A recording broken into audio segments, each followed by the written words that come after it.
Hey everyone, how's it going? This is Matthew Dale with a little bit of a different format going on today. I'm going to show you the inner workings of a layout that will help you get the most out of just the three switches on the FM3.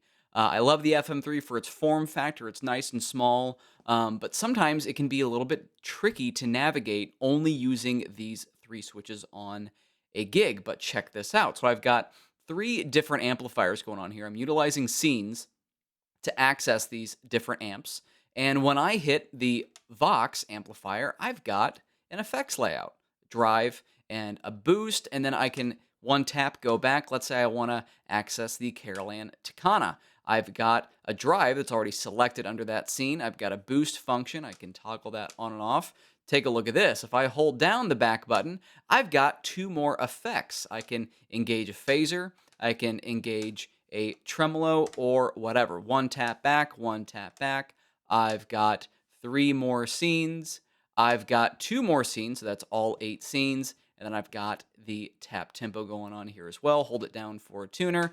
That's a pretty common thing. We can go back to the original view here. And the great thing is this only takes up one slot on your layouts. It's only one layout. It's not multiple layouts. So let's dive in. I'm going to show you how I set this up. All right. So here is the full walkthrough of what I have going on this one layout. This is layout 4, currently in my FM3, and I'm only using layout 4.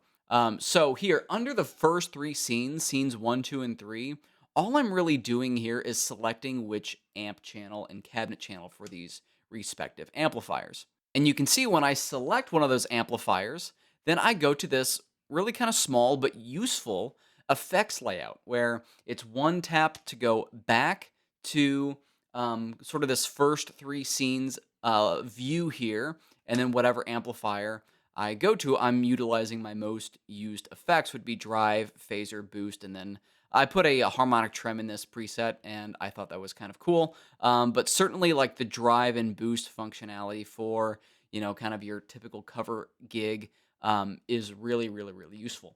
Now, if I go over to view 3, these aren't linked to the effects layout, so these are just going to be utilized like your typical scenes that you would have, which can be kind of useful if you want to set something up for like really clean with, some chorus or some effects on it, and then something where you need something really nice and dirty, sort of like a clean and mean sort of situation or something in between. I put like an atmospheric fender, lots of reverb, lots of delay sort of thing. So if you just want to switch between a lot of different effects and two very different sounds, this is still a good way to do that. And then I've got just another amplifier. I put the J 35 in here. And as I was utilizing this layout, I noticed that there's actually a lot of redundancy. I don't need a lot of these scenes where, okay, scene 1 might be the Vox, but scene 2 might be a Vox with the drive, and scene 3 might be Vox with drive and boost or something. It's pretty redundant. And this type of layout really helps eliminate the redundancy. Now, how the heck does this work, you might be asking yourself? As I was going through and sort of dissecting what made the OMG9 layout tick, I discovered the layout links. So if you take a look at the first 3 scene switches down here, I've got layout links set up on each one of these switches. So on the FM3, I'm linking every time I tap. Notice this says tap layout. I'm utilizing the tap function of the layout links to go to layout 4. This is still the same layout in view 2, which is that effects layout as well.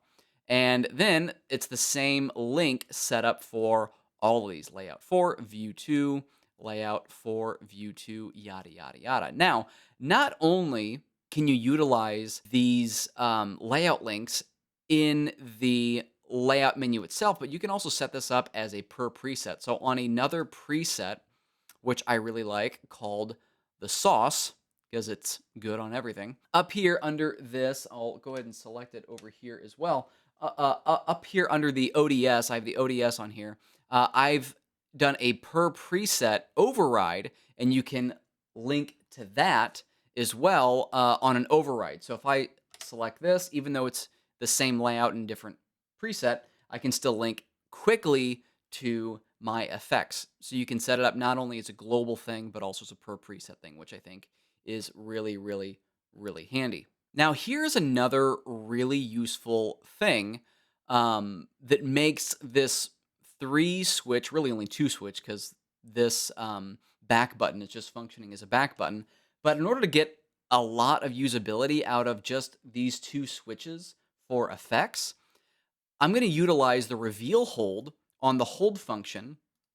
And when I hold this down, you'll notice I've got my phaser and my multi-tap delay in this particular preset. I can tap these on and off at will, utilizing, I think, another, it's a fairly new feature, and it can be a little bit misunderstood. It certainly was for me. I didn't really get it until I did a lot of reading up on it, but utilizing the sticky function. So the sticky function is great because as you toggle the reveal hold, notice I set the mode here to toggle instead of momentary, where you're just holding on the switch and you are just seeing what these other functions will do. You can actually utilize this for like this other layer, this pseudo layer to access your different effects here. And then if I tap that, I'm back to my regular effects layout of drive and boost. Now, since these are hold functions on each of these switches, I can still hold down and enable the phaser or bypass the phaser. But turning the sticky function on, I'm going to hold this down. It's going to toggle the reveal hold. And notice the sticky function is on. That's what makes this possible. If I go back and if I turn the sticky function off, this is what it does. Okay, so this is off now. Reveal hold still toggle, so I still have my new effects on here. But if I turn on the multi-tap delay, it just goes back to the original view here, which can still be useful. It just depends on what you want to do. So let's talk practical use here. I really find that I don't like the hold function for either scene switches or a boost switch or anything like that because it's a little bit too cumbersome. Trying to like focus on holding your foot switch down while you're playing a part and then going on to something. For me, it just doesn't really work out that way. I usually forget that I'm holding it down and I hit the tap function or something. So I tried to eliminate practically all of the hold functionality with these layout links. So, when I go here, I got my effects, but then it's just a tap to go back to my original layout. And then if I need a drastically different sound, something set up on a different scene, then I can utilize the hold either like between songs or between sections of a song where I'm not playing as much or, I'm not going into like a solo and I need my boost on, right away or something like that. I wanted to try to eliminate as many hold functions as possible while also utilizing as much as I can about both the tap and the hold functionality. Here's another couple of ways I was thinking about doing this, like under this scene here, which is the AC20 plus the multi-tap delay for that dotted eighth, rhythmic repeat type of thing. I could also set up a layout link here. Let's just do this real quick. We're going to go to, I'm still in layout 4, and then we want to go to view, this time view 4, and you'll see why. So if I go to this scene and layout link over there, now I've got my tap tempo at the ready, and I can tap in whatever that particular tempo might be for that rhythmic repeat.